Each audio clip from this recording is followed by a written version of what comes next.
या कि अब भारत को देने वाले हैं शासन वापस और हम चलेंगे अपने घर की तरफ। अब उसके लिए एक इंटरनल वर्किंग कमेटी कांग्रेस की बना ली गई और यह डिसाइड हुआ कि इस बार जो 1946 में अध्यक्ष चुना जाएगा वो पहले इंडिपेंडेंट कंट्री इंडिया का पहला प्राइम मिनिस्टर वही बनेगा। तो नया अध्यक्ष चुनना था। वर्किंग कमेटी में गांधी जी ने बोला चलो वोटिंग करा लेते हैं। वोटिंग कराया तो रूल यही है कि प्रांतीय कमेटी जितनी होती थी पूरे इंडिया में, जो अलग अलग रीजन से, अलग अलग स्टेट से, सब लोगों को चुनना था कि भाई वर्किंग कमेटी में आप किसको डिसाइड करोगे। तो वर्किंग कमेटी में गांधी, नेहरू, सरदार पटेल, आचार्य कृपलानी, राजेंद्र प्रसाद, खान अब्दुल गफ्फार खान, ये सब हुआ करते थे।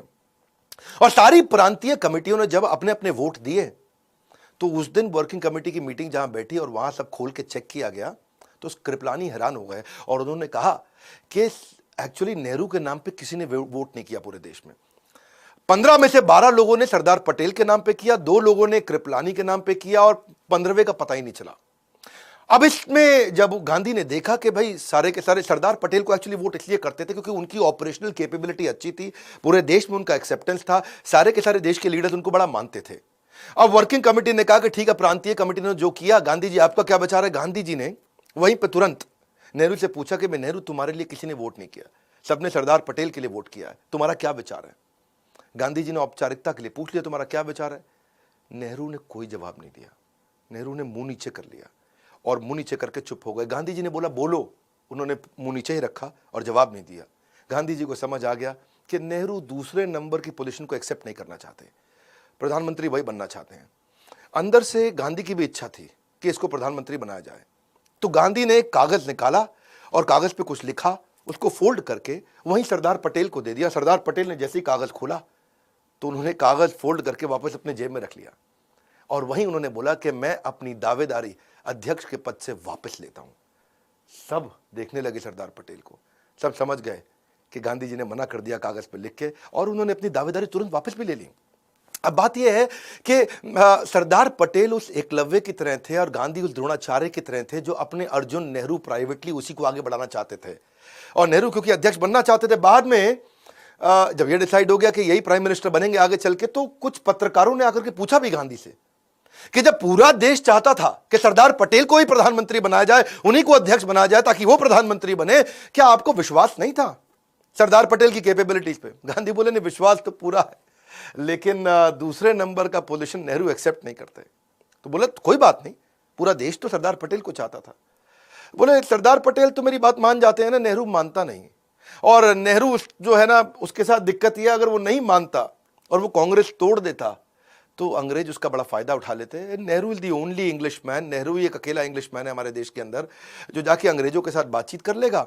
वो अपना बढ़िया सफारी सूट पहन के, हाथ में पाइप लेके, यहाँ गुलाब का फूल टांग के आगे चलेंगे। एक्चुअली पहले भी 1929 में, 1936 में, 1939 में भी गांधी ने सरदार पटेल को पीछे किया था। तेजस्वी मान अपना खोजते नहीं है, अपनी पैरवी बतलाकर पाते हैं जग में सम्मान, प्रचंड कर्म दिखलाकर। ऐसे थे सेल्फलेस और निस्वार्थ सरदार पटेल। पार्टीशन के समय में माउंटबेटन ने डिसाइड किया कि एक कमेटी बनाते हैं और डिसाइड करते हैं। देखो ये पार्टीशन जो था ना, ये एक ऐसा स्टार्टअप का डीमर्जर हो रहा था, एक तरह से समझो 2 नए देश बनने वाले थे।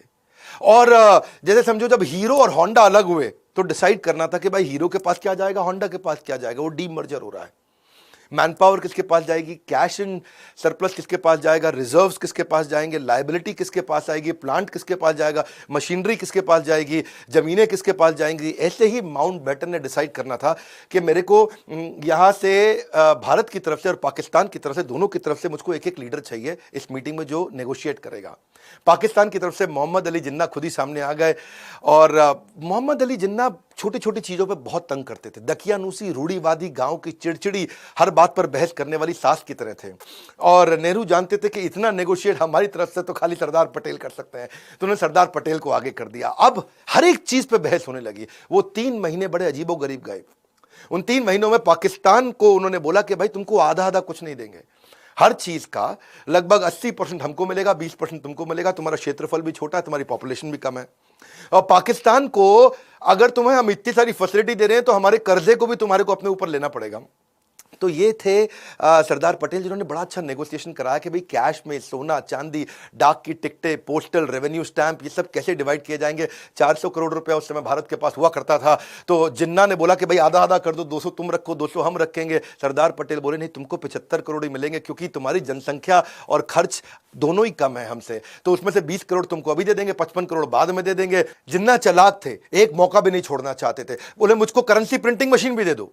सरदार पटेल बोले अपना देश बना रहे हो, हर चीज मांगोगे क्या, भिखारी हो, अपनी प्रिंटिंग मशीन खुद ही बना लो वहां पे जाकर के, तब तक जितने नोट चाहिए हमसे ले जाना, काम चला लेना। जिन्ना बोले कोई बात नहीं, चलो आईबी दे दो, अपना इंटेलिजेंस ब्यूरो मेरे को दे दो, उसको भी आधा आधा डिवाइड करेंगे। सरदार पटेल बोले भैया ऐसा है, सुनो, देश का बंटवारा हो रहा है, राज का, हमारे सीक्रेट्स का बंटवारा नहीं हो रहा। क्योंकि जानते थे सरदार पटेल, अगर इंटेलिजेंस ब्यूरो उनको दे देंगे तो ये सारे हमारे इंटेलिजेंस ब्यूरो के राज लेकर के फिर हमको नुकसान करेंगे। माउंट बेटन जो थे वो बोले मेरे पास 2 गाड़ियां हैं, चलो उनको भी रख लो। एक गाड़ी सोने की थी, एक चांदी की थी। तो जिन्ना जो है अपना लाठी घुमाते हुए जा करके सोने की गाड़ी का दरवाजा खोले, उसमें जाके बैठ गए, सोने वाली तो हम ही लेंगे। सरदार पटेल देखिए यार, ये आदमी तो हर चीज में चिढ़ेगा। सरदार पटेल ने बोला नहीं देते तुमको, एक काम करो, चलो टॉस करो, सिक्का उछाल लो, हेड टेल, देखते हैं किसके हाथ में सोने की आती है चांदी की आती है। माउंट बैटन ने सिक्का उछाला और बोला हेड टेल, सरदार पटेल ने बोला हेड, तो वो जीत गए, सोने की गाड़ी। बंटवारे के बाद उन्होंने देखा कि जब जिन्ना दोबारा से आतंकवाद की सारी हरकतें उन्होंने शुरू कर दी, सरदार पटेल ने बोला अब तो पैसा नहीं दूंगा। गांधी जी बोले ठीक है मैं अनशन कर लेता हूं। सरदार पटेल समझ रहे थे, गांधी जी बात बात पे अनशन कर रहे थे, वो उनके जाके चरण भी छूते, नहीं नहीं गांधी जी माफ करिए मैं दे दूंगा, ये हमको भी तंग करेंगे। और सरदार पटेल सरदार भी थे, एकदम बहुत मजबूत भी थे। तो वो एक ऐसे व्यक्ति थे जो सारे माहौल के हिसाब से काम करते थे। कलकत्ता में इन्होंने दोबारा दिक्कतें करी, 5000 लोग वहां मारे गए, हिंदू मुसलमान के झगड़े हो रहे हैं। 7 सितंबर 1947 को उन्होंने एक आदेश दे दिया, दंगाइये को देखते गोली मार दो। हाँ, यहां पे लाहौर को, मैं दिल्ली को एक और लाहौर नहीं बनने दूंगा, क्योंकि वो मानते थे कि एकता ही देश की तकदीर है, और जिसमें एकता नहीं है वो देश तो फकीर है। हजरत निजामुद्दीन में सारे मुसलमानों को जब दिक्कत आई, सरदार पटेल वहां पहुंच गए, बोले सारे मुसलमानों की रक्षा मैं करूंगा। भाई जो हमारे देश को मुसलमान वफादार नहीं हो, भले ही पाकिस्तान चला जाए, पर जो हमारे देश में रहेगा उसकी रक्षा मैं करूंगा। उन दिनों जिस समय जब ट्रेन पाकिस्तान से इंडिया आती थी तो उसमें हिंदुओं की लाशें होती थी, तो उन्होंने अमृतसर से मुसलमानों की लाशें भेजनी शुरू करी। तो सरदार पटेल खुद अमृतसर पहुंच गए कि ये तो वो शहर है जहां हिंदू और सिख और मुसलमानों के खून को जलियांवाला बाग से रंगा गया था। भाई सारे सिखों को ध्यान रखना पड़ेगा। और